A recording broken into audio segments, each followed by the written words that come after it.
So hello everyone, চলে আসলাম part 2 নিয়ে, যেখানে আমি ফার্স্টেই রেডি হয়ে গেছি এরকম একটা ব্লু কালারের ড্রেস পরে।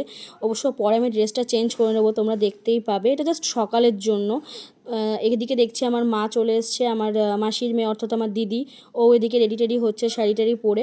সবাই টুকটাক রেডি টেডি হচ্ছে। এদিকে আমার দিদিও এসে গেছে, এসে অলরেডি শাড়ি টাড়ি পরে রেডি হয়ে গেছে। এদিকে বৌদিও রেডি। দেখো বৌদিকে বললাম একটু তাকাও।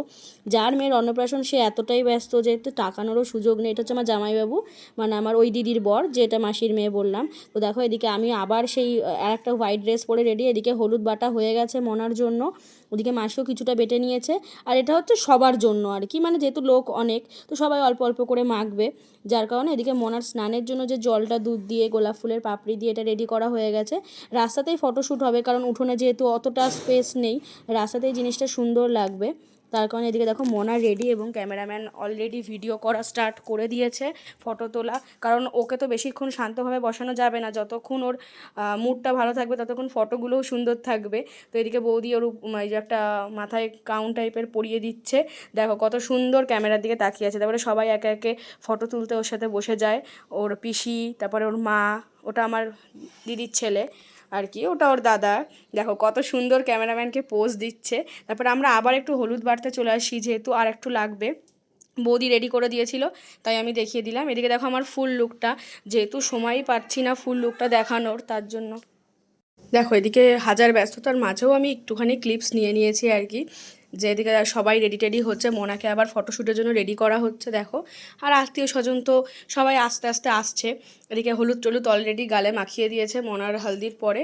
এদিকে দেখো আমি একটু অল্পই মেখেছি, কারণ বলেছি বেশি মাখাতে না, যেহেতু সাদা জামা। এদিকে মোনার ফটোশ্যুট স্টার্ট হয়ে গেছে, দিদি ওর সাথে ফটো তুলছে, আমিও তুলেছি। তোমাদের সাথে সব ফটো পাওয়ার পরে অবশ্যই শেয়ার করব। এদিকে আমার দিদি আবার রেডি করছে মোনার মামা ভাতের যে অ্যারেঞ্জমেন্টগুলো, খাবার দাবারগুলো, ওইগুলো রেডি করছে। আমার মেশোকে তোমরা আগের ভিডিওতে দেখতে পেয়েছো, মেশো পায়েসটা খাইয়ে দিয়েছে। আর এটা তো ওর মামা ওকে, ওই যে ওর মামা দেখতে পাচ্ছ, ওর মামা ওকে মামা ভাত খাওয়াবে, তাই আগের থেকে ওকে একটু বসানোর চেষ্টা চলছে ফটো তোলার জন্য। তারপরে আমরা ওখান থেকে বেরিয়ে গেলাম একটু সাইড সিন দেখার উদ্দেশ্যে। ড্রেসটা চেঞ্জ করে নিয়েছি, যেহেতু ওটা একটু হেভি ছিল। তো সাইড সিন দেখতেই যাচ্ছিলাম, যেখানে তোমরা রিলসগুলো দেখতেই পেয়েছো আমাকে এই ড্রেসে। আমরা ওখানে গিয়ে রিলসগুলো করেছি, কিন্তু করতে করতে একটু সন্ধ্যা হয়ে গেছিলো, যেহেতু যেতে যেতেই তো লেট হয়ে গেছিলো। তো দেখো কত সুন্দর জায়গা, আরও সুন্দর ছিল। আমরা বেশি ভেতরে যেতে পারিনি সময়ের অভাবে। আমি, বোন আর দিদি গেছিলাম ওখানে, বোনই আমাকে ভিডিওগুলো করে দিয়েছিল। তারপরে ঘুরতে ঘুরতে আমরা বাড়ি চলে আসছিলাম। দেখো কত সুন্দর জায়গাটা, দিন থাকতে দেখালে তোমরা আরও ভালো দেখতে পারতে। তো এই দেখো আমি আর আমার বোন হাঁটতে হাঁটতে আসছি ওখান থেকে, অনেকটা ভেতরে মাসি বাড়ি থেকে। তোমরা অবশ্যই কমেন্ট করে জানিও তোমাদের ভিডিওগুলো কেমন লাগছে আমার। তো এখানেই আমি এই অন্নপ্রাশনের ভিডিওটা এন্ড করছি। তো দেখো কত সুন্দর পরিবেশ, দেখতে দেখতে আমরা বাড়ি আসছিলাম।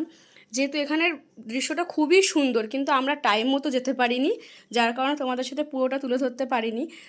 তো চলো নেক্সট কোনো ভিডিওতে আবার দেখা হবে। টাটা।